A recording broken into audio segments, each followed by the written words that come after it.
The way home for Wolf. As a rainbow of lights flickered soft in the night, dusting diamonds of ice in a desert of white, the wild whipping wind, it whistled its tune to a howling of wolves and a shimmering moon. And the loudest "Aroo!" in the echoing song was a wolfling called Wilf at the heart of the throng. He loved to be fierce and longed to be grown. He liked to try everything all on his own. "Look at me, I am big, I am tough," he would growl, whilst he showed off his strength and practised his prowl. One night it was time for the wolves to move on. New folks had moved in and their shelter was gone. So they left right away to find a new cave. They would have to walk far and they'd have to be brave. "Let's go," shouted Wilf, "I am ready to lead." "You're too small," laughed the wolves, "it's an elder we need." One day they advised, "You will guide from the front."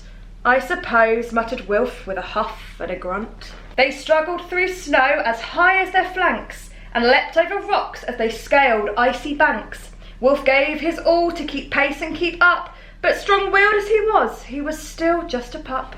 He kept dropping back with each clamber and climb as the pack journeyed further away all the time. Exhausted and breathless, he strayed off the track when a blizzard blew in and he lost his way back. Wilf longed to howl "Help!" and to holler it loud, but his throat was too hoarse and his heart was too proud.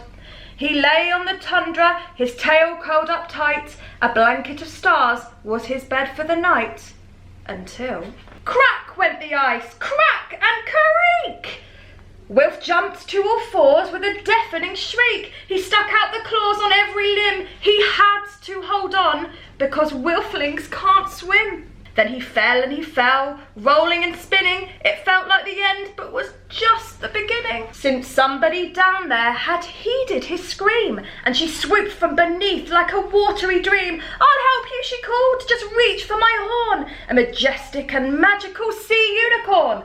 Wilf's pride washed away, and he stretched out a paw as she lifted him gently back onto the shore. "Don't worry," she sung before dipping her brow. "My friend Mr. Walrus will help you out now." And there, right behind him, her huge tusky fellow lifted his whiskers and let out a bellow. "To the ridge," he proclaimed with his chin in the air. "My friend mighty muskox will take you from there." And with waftings of fish and a very loud snort, their journey was made and their travel seemed short. And there, sure enough, on the ridge was the ox, who took Wilf as far as his friend, Arctic Fox, who followed his nose through the trees to a goose, who guided him honking to this ancient moose. The moose knew these wilds like no other soul. He was steady and true and in pursuit of their goal. And as twilight closed in, Moose sang out a call to a flittering, fluttering, tiny fluff ball. A bear moth who showed Wilf the rest of the way to the place where this wolfling most wanted to stay. "Thank you," Wilf waved as he rejoined his pack, and the wolves howled with joy and as their wolfling was back. They huddled him in and cuddled him close and fussed over which wolf had missed him the most. Wilf, he knew then that when all come together, the darkest of times are easy to weather. So he bowed to the narwhal, ox, walrus and goose, and vowed to the fox and the moth and the moose, "If ever I meet one who strayed off their track, I'll help them along by guiding them back." And true to his word, Wilf is different now, and his world seems much smaller and warmer somehow. Since wherever life takes you, wherever you roam, we're all just a handful of friendships from home.